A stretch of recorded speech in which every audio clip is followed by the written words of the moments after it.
Listen guys, I need you to tell me something.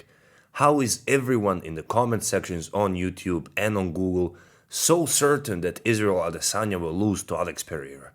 Like, come on, okay, he lost in the past to him, and yes, Alex Pereira is a goddamn beast, but why is it so clear he will definitely KO and win against Israel? What are you basing your opinion on? I'm sorry to disappoint you, but no MMA fight is this clear, especially a fight where a champion has more title fights than a challenger has MMA fights in the entire goddamn sport. So unless they let Alex Pereira bring a knife or a gun or a fucking axe in there, it's not that clear. It might be close, but there is no way you can be certain that someone will win or lose. So on that note, let me tell you 3 reasons why I think Israel Adesanya defends his belt successfully. Reason number 1.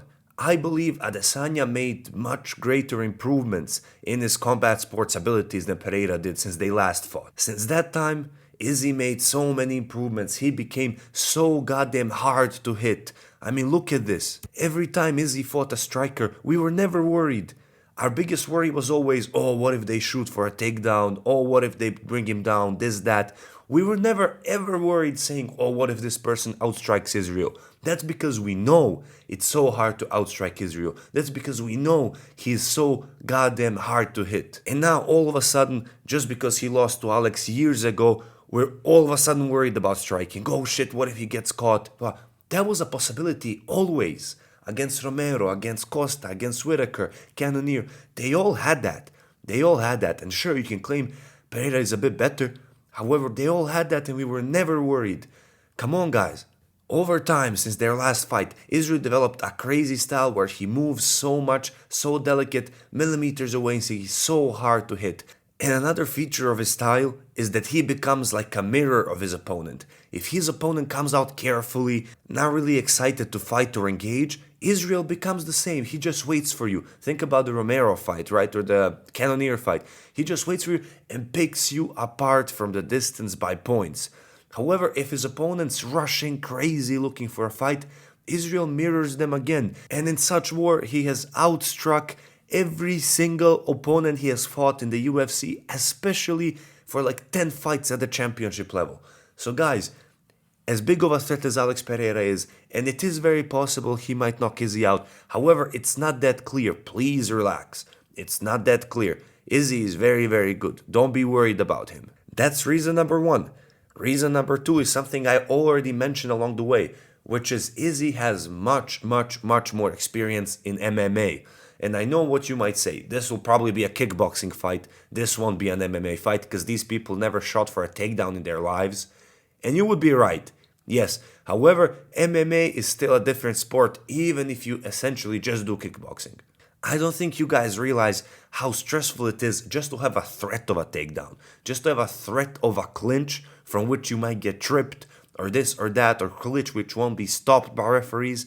Guys, I don't think you know how stressful it is just to have to think about that. How much you have to change your entire stance, your movement, your game plan, just to account for the possibility of that, even though it won't happen. How much your training changes. And I think Israel Adesanya has had more time to adapt to all of this at a very, very high level. And speaking of high level, Israel has fought nothing but high-level athletes in the UFC since like 2018 or 2019.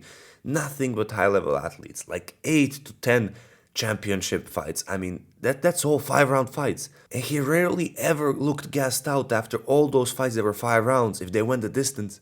But Pereira hasn't had that experience in the UFC. I mean, he arrived just 1 year ago. Think about that. Izzy has had 10 5-round or potentially 5-round fights for the belt against the highest levels of competition, whereas Pereira just arrived 1 year ago. And again, that can mean nothing in one case if Pereira knocks him out, but for the predictions, before we actually know the outcome, you have to think about that. You cannot ignore that. So yes, Israel has much more experience in MMA and in the UFC, and especially at the high championship level. And the third point why I think Izzy has more chances of winning is something that I talked about in my last video as well. And that is, as opposed to their last fight in kickboxing, they are now using small gloves. And if you're naive, you may say, oh, but if they're using small gloves and Pereira already knocked Izzy out, That means now with smaller gloves, it will be even easier for him to knock Adesanya out. But you should think about this another way. We always knew that Pereira can knock out Adesanya. I mean, we saw it, right? And sure, now smaller gloves make it easier. So we learned nothing new. He could knock him out before, he can knock him out now. No news. However, Israel seemed to struggle to damage Pereira before. He was lighting him up in previous fights, punching him so hard, but he seemed to have trouble getting him out of there. However, now with small gloves, maybe Israel Adesanya finally gets the boost and the chance to be able to knock Pereira out, right? So that's why small gloves benefit Adesanya, because we always knew Pereira can knock Adesanya out. That doesn't add anything new to our fights, but it does add a lot new when it comes to Israel Adesanya, because now it might give him that edge to be able to damage Pereira. And there are many more reasons why I think Adesanya wins. But of course, there are a few reasons why I think Alex Pereira might win, but I still think there are more reasons to guarantee that Izzy wins, and if I had to choose, I would definitely choose Izzy to win because of all the reasons I brought up in this video and many reasons I didn't even have time to cover. Overall, please let me know in the comments if you agree with me, if you disagree with me. Are there some reasons I didn't cover in this video? Please let me know. I value all your comments. Please drop a like and subscribe to support the channel. Love you guys. Peace.